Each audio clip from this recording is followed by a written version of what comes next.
So again, chapter 6, verse 12, and chapter 6, verse 54.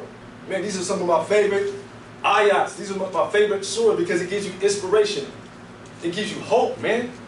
Kataba ala nafsihi rahmah. He has made it binding, mandatory, and wajib. Wajib. Like, just like us, we say, man, it's wajib. Kutiba alaykumus siyam. Kutiba alaykumus siyam. It has been made mandatory, binding, and wajib on you to do what? To fast. You don't fast, what's going to happen? You're going to get whooped.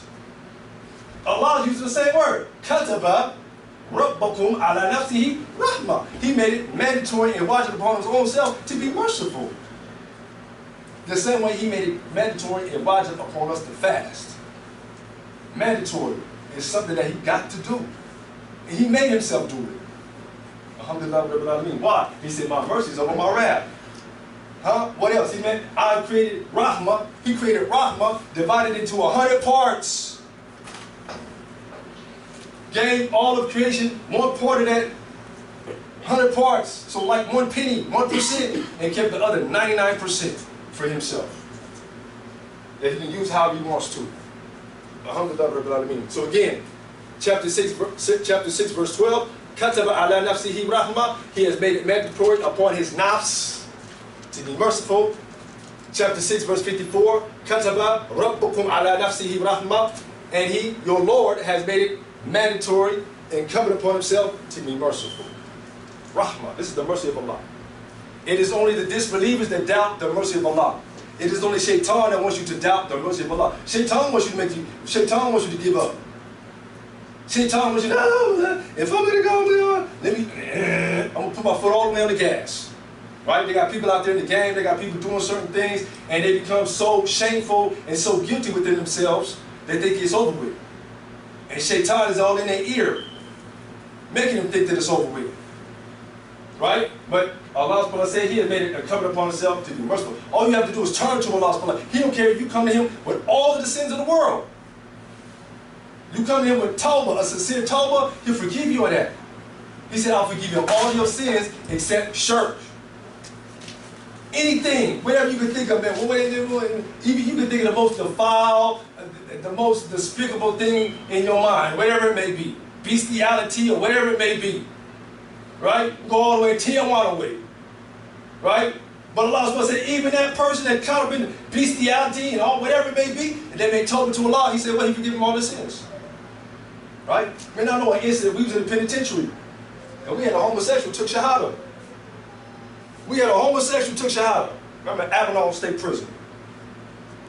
We had a homosexual took shahada, and it was on my watch. I was the imam.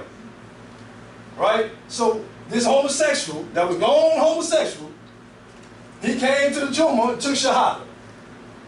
Like, oh man. So after he took shahada, I had to give him shahada. Who am I?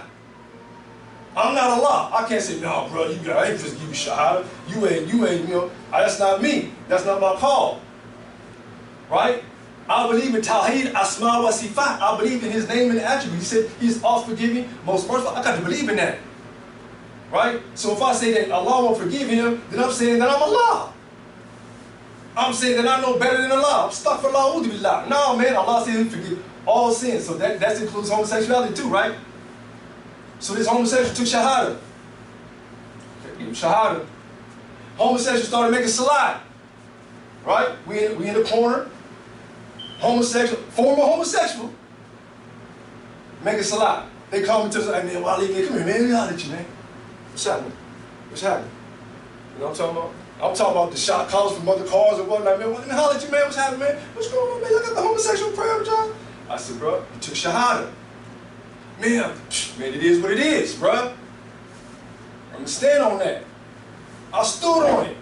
They know me, and I meant it. You feel me?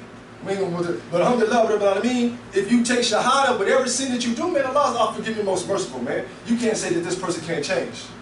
You don't have the authority to say that Allah won't forgive this person. You don't have the authority to say, oh, this dude, man, he was out here pimping, he had 99 whores or whatnot. And he takes shahada. Oh, no, man, we ain't gonna accept that shahada. Who are you? Umar bin An, he was out there killing people. I'll give you another example of another Sahaba, Khalid ibn Al-Walee. Right? Khalid ibn Al-Walee.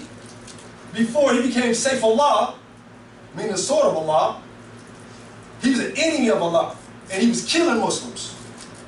Right? The Battle of Uhud and all that. Khalid ibn Al-Walee, he was killing Muslims. Right? So he killed Muslims. And what happened? He became Saifullah. Right? What happened to Washi? Washi, he's the one that killed Hamza. Right? The Abyssinian. Right? He killed Hamza with the spear. And he took Shahada. Right? Although Rasulullah said, man, I don't want to, just don't get in my face, but I'll accept your Shahada. But just stay out of my face, man, because he killed his uncle. Feel me? But he had to still accept his Shahada. And so Washi, he was one of those who helped kill Musaylama, which was the liar, the one who came later on, and said that he was a prophet. And he said, so this day, I was one who killed one of the greatest in Islam. Today I was able to kill one of the most enemies of Islam. So you try to make up for it. You feel me? So therefore it's not in our nature, it's not for us to have the authority to say who Allah can forgive and who He can't forgive. Because Allah is all-forgiving, most merciful. We got to remember that. Alhamdulillah. Again, chapter 6, verse 12, chapter 6, verse 54. كَتَبَ عَلَى نَفْسِهِ رَحْمَةً كَتَبَ رَبَّكُمْ عَلَى نَفْسِهِ رَحْمَةً. Allah has made it mandatory and incumbent upon Himself to be merciful, inshallah. Tauheed. Tauheed.